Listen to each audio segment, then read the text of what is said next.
muerte y resurrección fue el cumplimiento de las citas que Yahweh había ordenado a su pueblo. Exactamente, porque a nosotros pues nos enseñaron un Yeshua romano, un Yeshua católico, yo me acuerdo, mi mente, no hacer esa conexión, ¿verdad? Entre Yeshua y la iglesia católica y Roma, tú sabes, había muchas preguntas en mi mente, ¿verdad? Porque no me hacía sentido, pero de ahí es que venimos, tú sabes, creyendo que Yeshua era romano. Por eso es lo importante de leer. Esta es la razón por la cual los Bene Israel, los hijos de Israel, tienen que leer la palabra. Tenemos, el pastor dice así, tenemos que leer la palabra porque la palabra es la dirección del Señor para nuestras vidas. Sí, el pastor va a hablar. Pastores, lo que la gente no sabe, como dijo el pastor Moreno, que eso fue la primera vez que Yeshua venía practicando desde que era niño. Exacto. Esa mesa se vino celebrando desde que era niño. Y no solamente eso, toda Jerusalén lo practicaba todos los años. Sí. Todos los años. Lo que pasa es que en ese tiempo específico, como era la última, y no era la última, que después eso tenemos que seguir haciendo. Exacto, perpetuamente. Perpetuamente, porque dice, hermano, lo vamos a hacer en el cielo. Ya. Sí. Digo, en el milenio lo vamos a hacer. Exacto. Mira. Lo vamos a hacer en el milenio. Entonces tenemos que... El título ese confunde a la gente. Seguro que sí. Y fue puesto maliciosamente. Sí. Porque no era la primera vez que se hacía. Eso se hizo, eso fue la institución que Jesús estableció desde Éxodo. Exacto. Así que María y los padres y José y todos sus hermanos practicaban todos los años el Pesaj. Seguro que sí. Y en todo el estado de Israel practicaban el Pesaj. Y es más, me voy a ir más allá. Ellos le enseñaron a Yeshua a practicar Pesaj, porque ellos criaron a Yeshua cuando era bebé. Y mientras ese niño fue creyendo, ellos le enseñaron Pesaj. No, y no sabía que mientras más ofrenda el Pesaj era él. Era él. O sea, él lo sabía. Sí, lo sabía. Sí, exacto. María, dice la Biblia, que mantenía todo eso en su corazón. Exacto. Lo que María sabía, que ese sacrificio era su propio hijo. Exacto. Y no lo dice en la Biblia directamente porque nos robaron mucho, ¿verdad? En Roma y sus artimañas.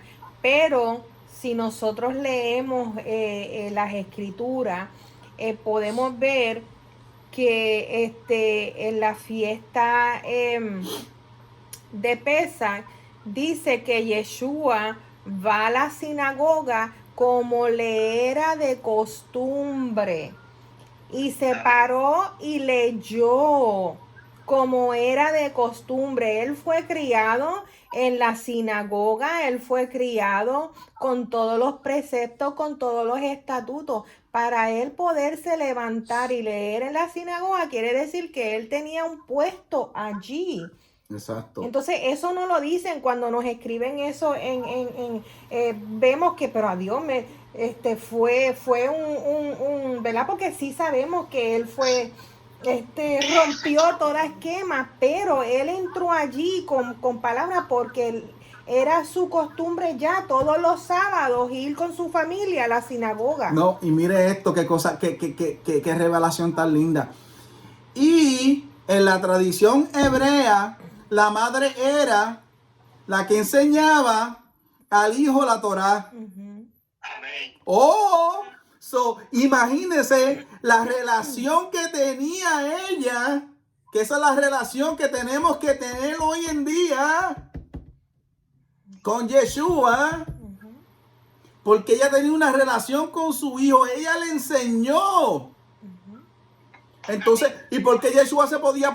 Y mucha gente me decía, porque él era el hijo de Dios, por eso se podía parar allí. No, porque ellos venían en hebreo, la madre enseñaba a ese niño y ese niño tenía que pasar unos exámenes para poder pararse a hablar en una sinagoga.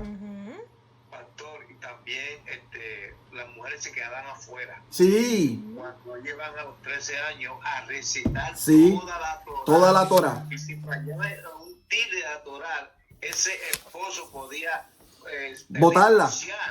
divorciar a esa esposa porque no hizo su trabajo. Sí. Así es, la mujer estaba afuera mordiéndose los dientes, comiéndose las uñas, porque su hijo pasara ese examen. Miren, Porque era responsabilidad de la madre enseñarle la Torá, el padre enseñar el oficio. Exacto. ¿Por qué Yeshua tan fácil le decía al hombre, ustedes han desechado los mandamientos de mi padre y han puesto, los han establecido por los de ustedes? Porque Yeshua tuvo que recitarlos también. Exacto, él se lo sabía. Pastor, escuché esto. Lo que pasa es que los juegos electrónicos de hoy día han reemplazado la Torá. sí, exactamente. Y les voy a ver un rema del cielo que recibí ahora mismo. Cuando la Biblia nos dice el momento que Yeshua se le pierde a la madre y es encontrado en la sinagoga hablando, dice que es a los 13 años. ¿Ese prototipo de qué? ¿Prototipo de qué? No es del tiempo perdido. No, ese es el prototipo de cuando a los jóvenes hacen el bar mitzvah. El bar mitzvah, todo muchacho judío tiene que presentarse delante del sacerdote y decir toda la Torá a los 13 años. Y cuando la palabra nos muestra supuestamente que Yeshua se perdió y que María lo está buscando, ¿dónde lo encuentran a los 13 años? En la sinagoga, hablando con los sacerdotes y que ellos decían, ¿de dónde estaban maravillados, ¿de dónde saca este muchacho? Una vez más vemos el cumplimiento que dice la palabra, que Yeshua cumplió todo. Todo, sí. Todo, y no habíamos visto eso. Ese es el bar mitzvah. Sí, es verdad.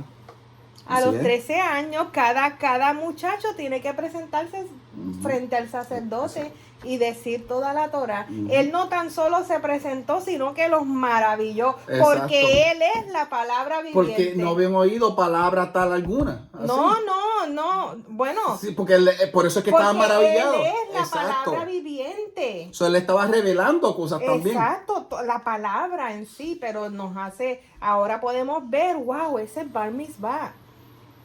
¿Cuántas personas a nuestros alrededores piensan que la llamada última cena fue como una cena de despedida? Póngase a pensar, eso es lo que lo celebran una despedida. Porque yo también lo celebraba así. ¿Cuántos saben que la Pascua de Yahweh? ¿Cuántos saben que la Pascua de Yahweh? Tampoco yo sabía que era la Pascua de Yahweh. Porque recuérdense que el evangelio que yo conocía era un evangelio de que es Yeshua. Yeshua, a través de Yeshua viene la salvación, que esa es la Torah. A través de Yeshua viene la salvación. Pero yo no sabía que era la fiesta de Yahweh.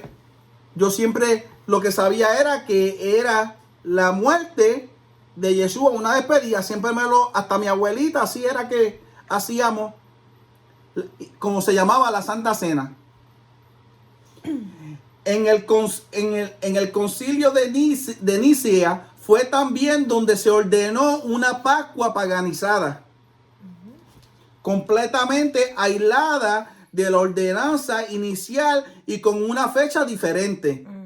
Recordemos las espantosas palabras de Constantino consignadas en los documentos católicos del concilio. Nos ha parecido a todos que sería indigno guardar esta tradición de la más alta solemnidad, siguiendo las costumbres de aquellos judíos inmundos y miserables, quienes habiendo manchado sus manos con tal horrendo crimen, están además totalmente ciegos en sus mentes. Es correcto que rechazando las prácticas de ese pueblo, celebremos a todas las futuras generaciones la celebración de este rito en un orden más legítimo, y así no tengamos nada en común con esa